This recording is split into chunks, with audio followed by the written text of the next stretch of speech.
Sir నమస్తే sir. నమస్తే madam. ఎలా ఉన్నారు సార్? సోషల్ మీడియా అంతా మగవాళ్ళు ప్రత్యేకించి గుండెలు బాధేసుకుంటున్నారు, మమ్మల్ని చంపేస్తున్నారు భార్యలు అని చెప్పి. ఎన్ని గ్యాసులు పేలిపోయినాయి ఇదివరకు రోజుల్లో, ఎన్ని సడన్ డెత్లు జరిగినాయి ఆడవాళ్ళకి. సరే, ఇప్పుడున్న ట్రెండ్ని బట్టి భార్యలు చంపేస్తున్నారు భర్తల్ని అనే topic most trending. What you have to say about it sir? Trending ఒకటే కాదు మేడం, మొన్న ఒక రీసెంట్గా రీసెర్చ్ వచ్చింది, అది కూడా మన ఛానల్లోనే నేను మాట్లాడాను.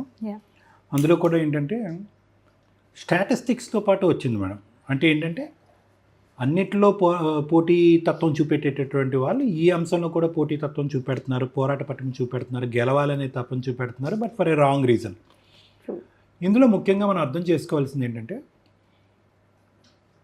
ఆడవాళ్ళకి ఇంకా అగ్రెషన్ రాదు, ఇంకా థాట్ ప్రాసెస్ రాదు, భరించేదే ఆడది అనేటటువంటి సామెతల్లోంచి మనం త్వరిగానే బయటికి రావాలి. మనం భూదేవంతో ఓపిక ఉంటుంది, ఇవన్నిటిలోంచి బయటికి రావాలి. అంటే మార్పు ఉందా సార్ ఆడవాళ్ళలో? వచ్చేస్తుందా? 100%. అంటే ఎంతవరకు అనే చోట, ఆ గీత గీసుకునే చోట మారిపోయింది madam, up to some extent. So ఇది వరకు బహుశా మీ అమ్మగారు వాళ్ళు లేదంటే మీ నాయనమ్మ వాళ్ళని పోల్చుకుని మా అమ్మగారు మా నాయనమ్మ వాళ్ళని పోల్చుకుంటే అప్పుడు బహుశా ఏంటంటే ఆ భరించే గీత అనేటటువంటిది పైకి ఉంటే థ్రెషోల్డ్ బారు, అది కాస్త దిగిందేమో, కాస్త కాదులేండి ఒక 50% దిగిందేమో అని చెప్పి. ఇది మగవారికి ఏమైనా థ్రెట్ కింద చూసుకోవచ్చా? థ్రెట్ అనే దానికంటే ఏంటంటే కనుక వాళ్ళకి ఒక లెసన్ చెప్పటం. అంటే ఏంటంటే you can't take us for granted. అంటే మమ్మల్ని ఇంకా పర్వాలేదు వంటింటి ఇది కుందేలో లేదంటే పనులు చేసుకోవటం గురించో పిల్లల్ని సాకటం గురించో అనేది కాదు.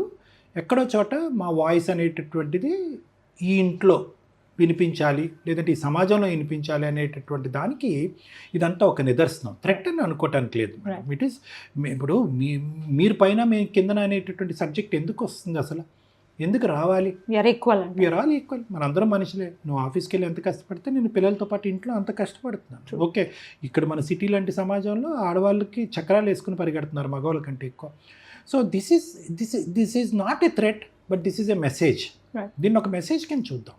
దట్ ఇదేంటంటే అంతవరకు ఎందుకు మేడం, యూజువల్గా మన సినారియోస్లో చూసినప్పుడు మగవాడు విపరీతంగా తిరుగుతూ ఉంటాడు, రకరకాల తప్పులు చేస్తూ ఉంటాడు. అదే ఒక అమ్మాయి పొరపాటున ఏదైనా ఒక మెసేజ్ అయినా కూడా తెలిసి తెలియకో పంపిస్తే కనుక దాని గురించి పెద్ద 10 పంచాయతీలు అవుతాయి. నీకు బుద్ధి ఉందా లేదా, ఇలాంటి రకరకాల మాటలు వస్తాయి. ఆ అమ్మాయి తప్పుని నేరం కింద చూపెడతారు. కానీ అదే మగవాడి దగ్గరికి వచ్చేటప్పటికి ఎన్ని తప్పులు నేరాల కింద చూపెడుతున్నారు, ఎన్ని తప్పులు జరిగిన తర్వాత అది నేరం అని అంటున్నారు. So there is a variation. Now coming to your question, ఎందుకు ఆడవాళ్ళు కూడా విరుచుకు పడిపోతున్నారు మగవాళ్ళు అనేటటువంటి దానికి ఇప్పుడు వరకు మనం మాట్లాడిందంతా కూడా సమర్థించటం గురించి కాదండి. What we are trying to tell here is mentalities అనేటటువంటిది ఎప్పుడూ కూడా కన్సిస్టెంట్గా ఉండవు. ఎప్పుడూ కూడా దాన్ని ఈ విధంగానే ఉంటుంది. ఈ పరాన వ్యక్తి అవనండి, ఆడవారు అవనండి, మగవాళ్ళు అవనండి, వీడు చాలా మంచోడరా, చీమకు కూడా హాని చేయడు అనేటటువంటిది ఎలా అయితే మనం అనుకుంటామో ఒక మెంటాలిటీని మనం ఆబ్జెక్టివ్గా అలా డిఫైన్ చేయలేం. పరిస్థితులు బట్టి, జనరేషన్స్ బట్టి, అవసరాలు బట్టి మారుతూ ఉంటాయి. ఇప్పుడు ఇవన్నీ కూడా ఎక్కువ శాతం ఏవైతే ఈ తప్పు పనులు ఆడవాళ్ళు చేస్తున్నారో మగవాళ్ళ మీద విరుచుకుపట్టడం, చంపేయటం, పాతి పెట్టేయటం, ఇవన్నీ రకరకాల అవన్నీ కూడా అందులో 3 అర్థం చేసుకోవాలి. 3 అంశాలు. ఒకటి, మాకు కూడా స్వేచ్ఛ కావాలి, కానీ స్వేచ్ఛ రాంగ్గా కోరుకుంటున్నారు. మాకు కూడా డిఫరెంట్ అనుభూతి కావాలి, సుఖం కావాలి, కానీ అది కూడా రాంగ్గా కోరుకుంటున్నారు. ఆ సుఖం అనుభూతి సంపాదించేటటువంటి క్రమంలో ఎవరన్నా అడ్డొస్తే కనుక తొలగిస్తాం, అది కూడా రాంగ్. ఆ తొలగించేటటువంటి విధానంలో కూడా టెక్నికల్గా ఒక 10 యూట్యూబ్ వీడియోలో రకరకాల అనాలిసిస్ చేసి దొరకకుండా బయటపడేటటువంటి విధమైనటువంటి టెక్నిక్, అది కూడా రా. ఇప్పుడు చాలామంది ఏంటి శనికావేశంలో గట్టి కొడతారు, ఏదో తోస్తారు, కానీ ఇక్కడ ఏంటి ప్లాటింగ్, ప్లానింగ్, ఏ వ్యక్తితో అయితే వాళ్ళు అక్రమ సంబంధం పెట్టుకున్నారో ఆ వ్యక్తిని ఇందులో ఇన్వాల్వ్ చేయటం, అది వాళ్ళని చంపేసేటటువంటి ప్రయత్నం చేయటం, చంపేయటమే కాకుండా ఆధారం లేకుండా చేయటం. సో ప్రతి అంశంలో కూడా రాంగ్ డైరెక్షన్లో స్పీడ్ చూపెడుతున్నారని చెప్పడం నా ఉద్దేశం. ఖచ్చితంగా, బట్ ఖచ్చితంగా దొరుకుతారు. ప్రతి క్రిమినల్ కూడా ఒక ఒక ఎవిడెన్స్ని వదులుతాడు అని వింటూ ఉంటాం కదా సార్. సో దొరకటం అనేది జరుగుతుంది. ఆ చిన్న లాజిక్ని ఎలా మిస్ అవుతున్నారు వీళ్ళు? ద థింగ్ ఏంటంటే మేడం, మంచి మాట అడిగారు. ఏంటి వీళ్ళు దొరకరని అనుకుంటారా? అక్కడెక్కడో వాడు యూజువల్గా ఏంటంటే ఈ అనవసరమైనటువంటి అసందర్భమైనటువంటి ఇల్లీగల్ ఇమ్మోరల్ అన్ఎథికల్ లవ్స్ ఏదైతే ఉండాలో అన్నీ ఉంటాయి మేడం మీరు ఇక్కడ ఎందుకంటే ఆ లవ్కి ఒక ఎథిక్స్ అనేవి ఉండవు. ఆ లవ్ అనేటటువంటిది లవ్ అంటే అక్రమ సంబంధాల గురించి చెప్తున్నాను. దానికి ఒక మోరల్ అనేది ఉండదు. నేను 2 పిల్లలను తల్లి అనేటటువంటి ఉండదు. మా ఆయన 9 సార్లు ప్రేమగా ఉండి ఒక్కసారే కదా కొట్టాడు అనేటటువంటి ఆలోచన ఉండదు. అది ఏ స్థాయి వరకు ఆ గుడ్డితనం అంటారో పిచ్చితనం అంటారో నాకు తెలియదు. కానీ ఈ ఒక్క స్టెప్ దాటేస్తే కనుక వాళ్ళు ఎవరో ఇదే స్టెప్ తీసుకుని దొరికిపోయారు. ఏ మేఘాలయలోనో అరుణాచల్ ప్రదేశ్లో ఎంపీలోనో వాడు తోయిపోయి వీడిని తోయిపోయి దొరికిపోయారు. కానీ వాళ్ళందరికీ నేను అతీతం అని అనుకునే విధంగా చేసేటటువంటి ప్రేమ అనమాట ఇది. దిస్ సో కాల్డ్ పిచ్చి ప్రేమ ఆర్ గుడ్డి ప్రేమ, పనికిరాని ప్రేమ, దొంగచాటు ప్రేమ. అది కళ్ళు మూస్తుంది అనమాట. అంటే మన సైకిని కప్పేస్తుంది, మన ఆలోచన శక్తిని కప్పేస్తుంది. నా అనేటటువంటి వాళ్ళు చచ్చిపోతున్నారు.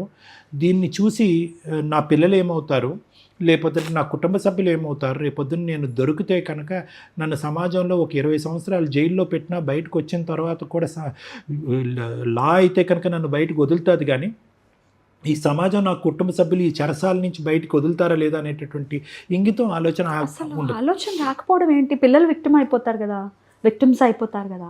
ఎటువంటి కాన్సిక్వెన్సెస్ ఉంటాయి సార్? మేడం ద కాన్సిక్వెన్సెస్ ఇక్కడ ఏంటంటే లా కానీ లీగల్ సిస్టంలో కానీ ఇలాంటి వాటిలో కాన్సిక్వెన్సెస్ అనేటటువంటిది మనం పట్టించుకోవట్లేదు. అన్ని సేమే కానీ కాన్సిక్వెన్సెస్ని లైట్గా చూస్తున్నారు. That is what my question. ఎందుకంటే వీళ్ళు ఏదైతే కనుక రీసెర్చ్ చేస్తున్నారో ఆ రీసెర్చ్లో ఏంటంటే దొరికిపోయే రీసెర్చ్ దొరకదు. అందులో ఎస్కేప్ రీసెర్చ్ దొరుకుతూ ఉంటుంది. ఇలా చేసి తప్పించుకోవచ్చు, ఇలా చేస్తే 90%. అది బిలీఫ్ సిస్టంలో వెళ్ళిపోయి వాళ్ళు అందులోకి వెళ్తారు. కానీ at the end of the day consequences కానీ పరిణామాలకు కానీ ఆడవాళ్ళకైనా మగవాళ్ళకైనా రాంగ్ రూట్లో వెళ్ళినప్పుడు తప్పవు అనేది మనం నేర్చుకోవాల్సినటువంటి అంశం. వెల్ ఎక్స్ప్లెయిన్ డాక్టర్ గారు. నిజంగా ఇటువంటి పనులు చేసి దారుణంగా జీవితాలని మార్చేసుకున్న వాళ్ళు కోకొల్లల మంది ఉన్నారు. సో ఏఐ వచ్చింది, ఏఐ హెల్ప్ తీసేసుకుని ఏఐలో ఏదో మనం చదివేశాము, మనం దొరకం అనుకుంటే మీరు డెఫినెట్గా పప్పులో కాదు బిర్యానీలో కాలేసినట్టే. ఆ బిర్యానీ కూడా ఉండదు జైల్లో. So better be careful about it. చాలా బ్యూటిఫుల్గా ఎక్స్ప్లెయిన్ చేశారు డాక్టర్ గారు. నమస్తే. నమస్తే మేడం.